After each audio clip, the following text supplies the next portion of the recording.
So hello everyone and welcome to Let's Talk Idle, this time Guild Quest. So Guild Quest is a fairly new idle game, still in its early days, but it's showing a lot of promise and it's fairly unique in its style, both visually and gameplay wise. So what is Guild Quest? So in Guild Quest you have multiple islands, as you can see right here, and if you go to an island, each island will usually have multiple paths, and each path has quests on it. So what happens is you have a town hall, and in that town hall you have an empty plot where you can send a bunch of adventurers to go. For example, I have one fighter card right now. I can put that fighter card in there, and then you can also upgrade it. It's already fully maxed right now, and what you can upgrade is the spawn time and how many of those you can have on the field at once. So right now I have a fighter spawning every second, and I can have 10 fighters on the field at once. What are these fighters doing once they are spawned?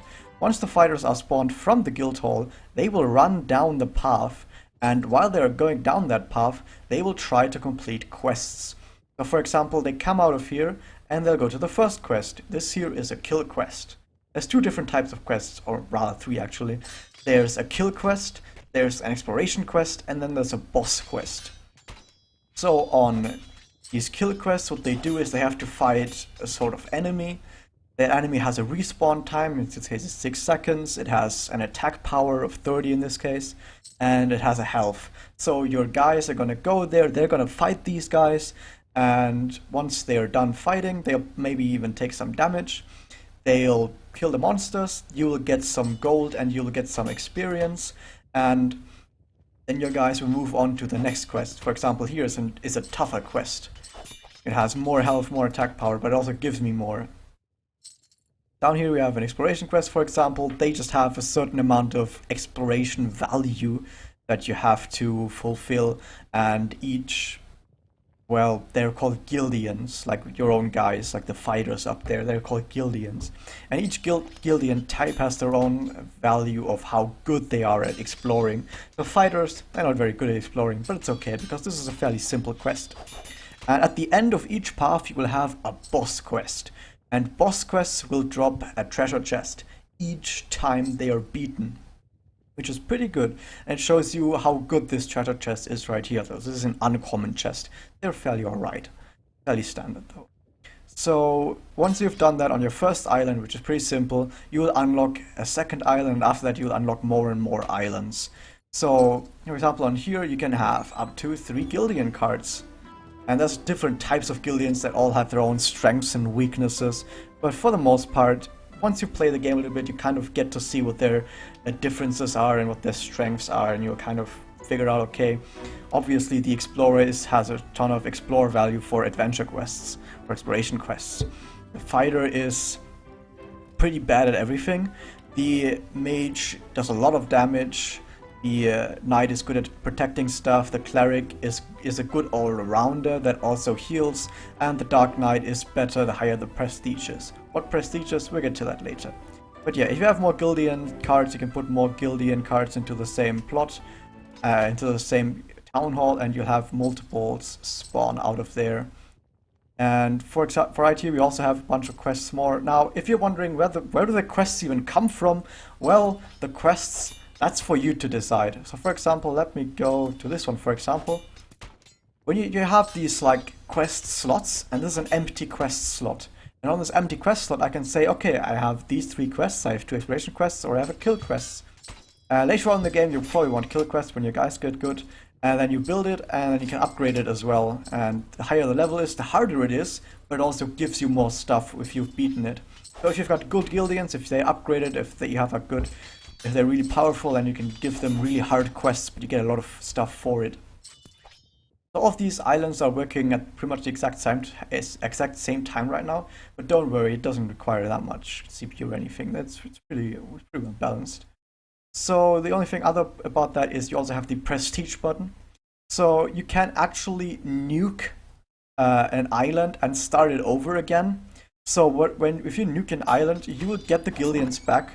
You don't have to eject them manually. You will just get them back, don't worry. and it will reset the entire island. It will destroy all the quests. You'll have to upgrade this plot again, but if you prestige it, you can start it at a higher difficulty setting, and higher difficulty settings have tougher bosses and tougher enemies, and the exploration quests, they take more to do, but you get more stuff for it. So for example, at specific levels even, you can see that, oh, after this level you get more chests from bosses, and on this level you instead get chests bumped up in rarity. Oh, that's pretty good. But bosses are really powerful now. So yeah, I pretty much played through most of this game, or pretty much the entirety of this game so far, what is up to, or everything that is there now. This game is fairly new, and it gets updated every few days, so there's updates all the time. So yeah, even at this point, I haven't prestiged that many islands that high. Like, I have a bunch of Mighty, which is really high on this side.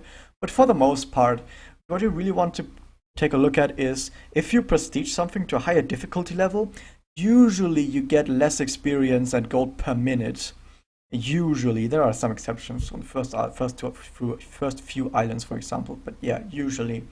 So what you usually want to do is, you want to see, okay, on this island, can I bring really powerful Guillians and fight the bosses on a high difficulty setting? Because if you fight them on a high difficulty setting, you get more chests and you get better chests. So over here, I'm getting a lot of good chests, and over here, the other islands, they're giving me a lot of gold and experience. That's something that you have to keep in mind. So what else is there to this game? You get, oh, actually, before I go into this, I should go into the chests. So for example, right here, I have an uncommon chest. I can open that. I get a bunch of experience, money, that's pretty pointless, and you get a card. Now, cards are pretty important because cards is how you make your stuff better, apart from leveling up. By the way, the experience that you gain, you have this like experience bar here, and whenever it dings, whenever you level up, all your Guillians just get a little bit more powerful. Like, that's it. So what you do with cards, there's two types of cards. There's cards that you can put in for your Guillians and quest cards. This is pretty self-explanatory once you play this game for yourself. Just get a bunch of cards that you can slot into these categories, and they make you more powerful. For example, here the Guillians, you can have some cleric cards, damage times 3, cleric advantage times 3, or that knight damage plus 105. I can also see that they have different rarities, so green is alright, blue is pretty good, and these epic cards, these purple cards are really, really good. And you have the same thing for quests. So for example, for each island, you can slot a bunch of quest cards in. For example, oh, 4th quest now gives 20 times experience. Or also rarity applies here as well. So purple cards are really good, and so on. Or all adventure cards, all adventure quests now earn 5 times gold. All this quests now earn stuff like that. So you can like throw your cards around and slot it into all the different stuff and see just how good you can get, like gold per minute and experience per minute, and what you can make out of your islands. The last thing, or the last two things, is one, you can also obviously buy stuff. You basically, the in-game thing here is gems, but you can get gems out of chests that you just gain normally by playing the game. Well, they haven't mentioned this, but bosses respawn every few hours. So you do have a steady flow of chests if you just have the game up and running. So that's pretty good. So you don't actually have to ever buy chests. But if you want to, you can buy special chests or bundles with boosters or gems. And gems can be put in for treasure chests or Guillian cards right away.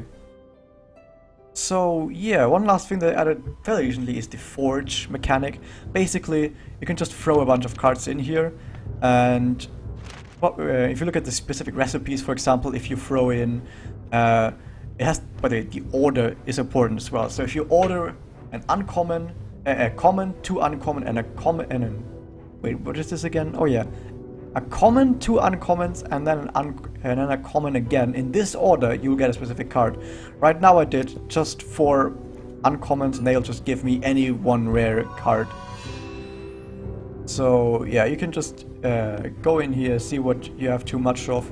If I take 4 of these, for example, I get an epic card. And these cards in here, you don't have to worry about accidentally throwing away good cards, because all of these cards that you see here are duplicates.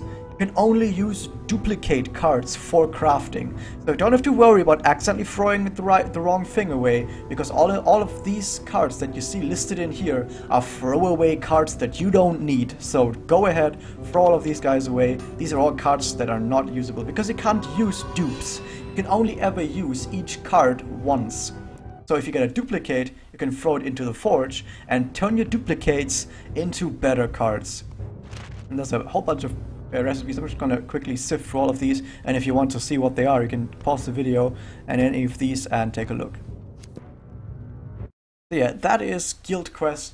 Like I said from the start, this is a fairly new idle game that gets updated all the time and has a fairly unique style, fairly unique gameplay mechanic. Right now there's not too much content in it. I think after like 2 or 3 weeks I was pretty much at the end. But apart from that, if this gets updated a bunch more, which it will repeatedly get updated, and you can also go on the forums and tell the developers what you want in there. We're looking at a really good idle game right here. So definitely go ahead, check it out. This gets a recommendation of pretty good, pretty good. So yeah, that's Guild Quest. Hope you guys enjoyed it. See you guys next time.